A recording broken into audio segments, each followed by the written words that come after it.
You know what? I'm mad today. Come on, let me show you why.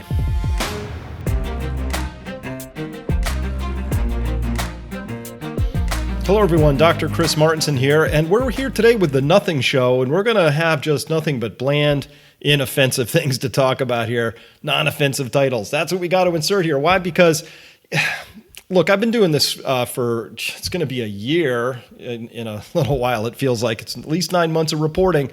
And I've been doing everything I can to bring you solid science. It's all backed up. I can, source every single thing I've gone by. And despite that, I've been fighting the machine, as it were. I've been fighting Google, YouTube, Twitter, Facebook, all of these. They all want to suppress the information that I'm trying to bring you. And it's just data. And this data would have saved thousands of lives, tens of thousands of lives, maybe hundreds of thousands of lives, as well as unnecessary suffering from all the COVID long haulers and people who got damaged because it didn't have to be this way.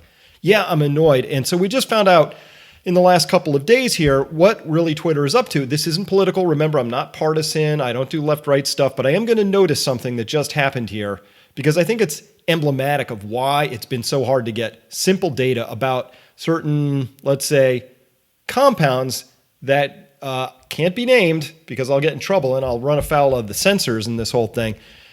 But this is emblematic, I think, what just happened here. So take a peek with me. Let's take a look here. First, the New York Post writes an article, right? And it's pretty major circulation. It's a newspaper. They write an article. It's an investigative article. So they've got investigative reporting in there. And look at this. I, an editor at the New York Post, one of the nation's largest papers by circulation, can't post one of our own stories that details corruption by a major party presidential candidate. Twitter said, nah, this tweet couldn't be sent because this link has been identified by Twitter or our partners. Our partners? That's a little vague. Hey, who are you dating? Partners? That's weird. As potentially harmful, visit our help center to learn more. Yeah, I'm sure that's going to be a really useful thing to do. Yeah, I'm sure their help centers are all helpful.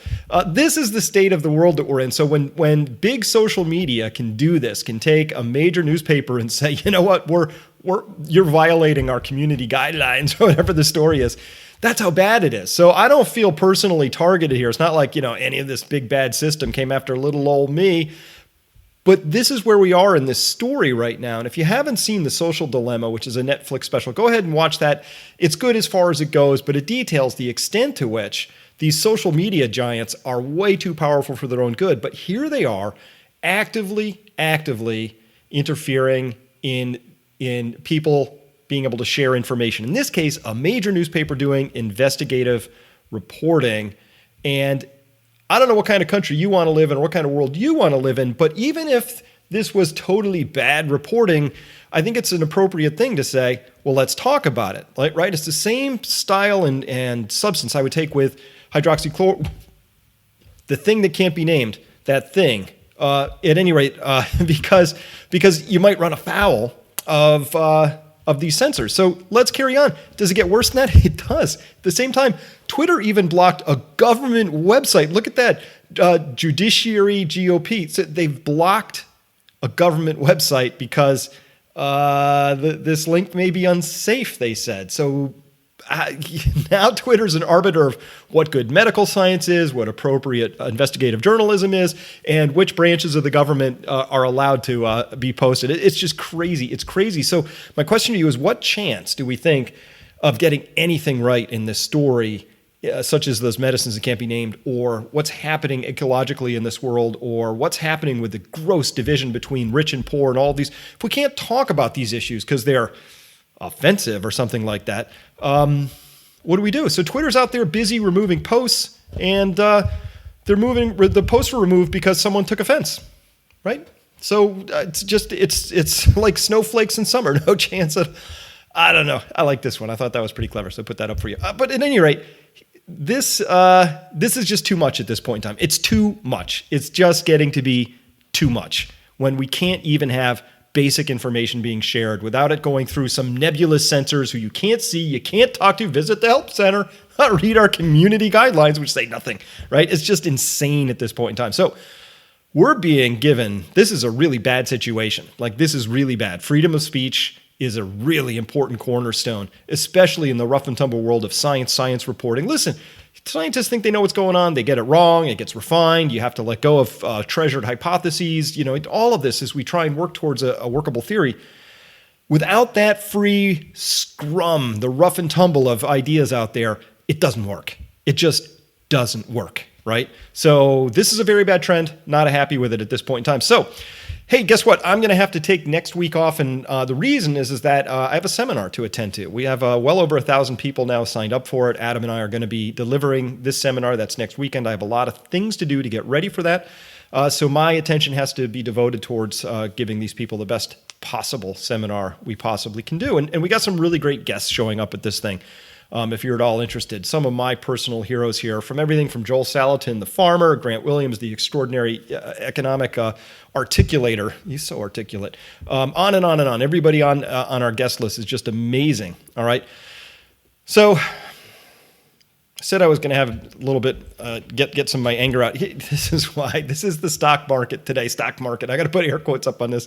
Air quotes. Why? Because if you look at this chart, you look at the far left side of this chart, you see that the stock market opened down for 1 minute. And this is what's been happening. The Federal Reserve, the PPT, the Plunge Protection Team, whatever's going on, they step in and they rescue that market instantly. And they just, that was it. The lowest minute of this market was the first minute.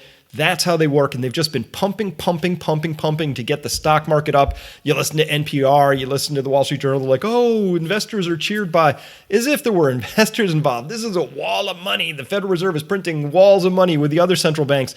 And what's the effect of that? Well, people feel a little better. Maybe they'll spend more money at Target next weekend. But you know what's really happening? Yeah, the billionaires. They added 26% to their net worth since the start of the COVID crisis. Over $2 trillion of new wealth flowed to these people right here, like Jeff Bezos, right? Like the last thing he needs is another few $100 billion thrown his way. But that's what the Federal Reserve is doing. So if you really want to know what I think about this, the Federal Reserve can just themselves. They are a bunch of and they are ruining this country. And I really just think that they need to just stop doing this. Just stop it. Just let go of this thing. I don't care. You know, the world's on fire. It's like, what? We got to make the billionaires more billionaire? Just. And the reason I care about that is because, and I think the reason you should care about this too, is as Plutarch said thousands of years ago, an imbalance between the rich and the poor is the oldest and most fatal ailment of all republics. So while the Federal Reserve is busy printing money and shoving it into the market so they never go down again, and we don't all get depressed about that, what they're really doing is creating an extraordinary wealth gap, and this is corroding our country and is going to ruin things. It's going to ruin the future. That's why I care. So with all of that said, it's time to become resilient. That's the purpose of all of the work that I do in the world. So what is resilience? Well, it's the capacity to recover quickly from difficulties or toughness. And there's all different forms of resilience. Here's a few, 5 of them: psychological, emotional, physical, community resilience, financial, things like that. And as well, just looking at psychological resilience, it's the process of adapting well in the face of adversity, trauma, tragedy, threats, or significant sources of stress, such as family and relationship problems, serious health problems, or workplace or financial stressors. I mean, that's a pretty big list there, right? Well, we're coming into an era of time where you're going to need a lot of resilience to get through it, just a ton, okay? So look, because the Federal Reserve's printing like they are, because, the world is going the way it is, I really think it's going to be more and more turbulent as we go forward. And I'm not hopeful anymore because now you can't even be a major newspaper without getting censored because you're saying the wrong things or something like that. It's not good. So what's the first rule of being resilient? Well, you don't give up. You just gotta, you just. All right. I love it when the coat hangers get involved. Yeah. It's a resilient kitty. He doesn't give up. All right.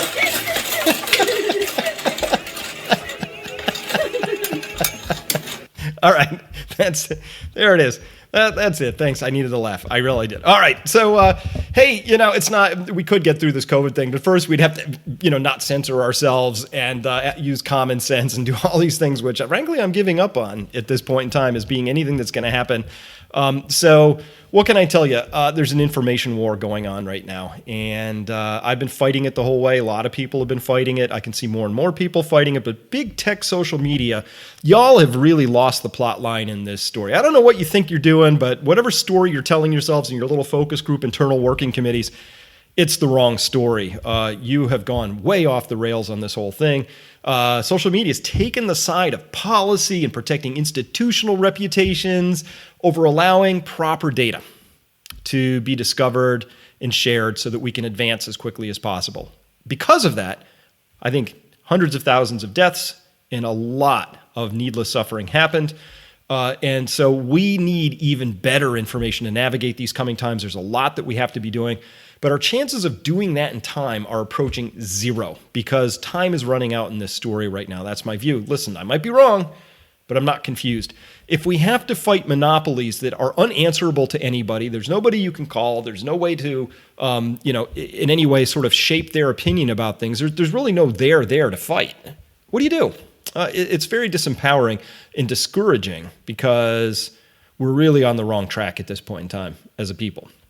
And so, it really doesn't have to be this way. In the strongest possible terms, please, you need to get resilient at this point in time. You need to figure out for yourself all the things that you need in order to be safe from COVID. You need financial resilience, emotional resilience. I want your home to be resilient because I just don't see that this is going to get any better before it gets a lot worse in this particular story. And the battles that we've waged here, us, to try and figure out how to bring these medicines that can't be named, these treatments that can't be named without running afoul of the system that wants to not have these things be named. That tells us everything we need to know about where we are in this story. But now we've reached crazy town, Toontown. It's just, we're off the ends of it here. So please take care of yourself. Be well. Have a good weekend. Remember, I'm taking next week off. I will see you after that. Not sure if I'm going to carry on the COVID coverage or not because it's just, what is there left to say? It's just insane at this point in time. So we'll see what we pick up with then. So be well. For those of you who I'm going to see at the seminar, can't wait to see you there. It's going to be fantastic. Otherwise, see you next time.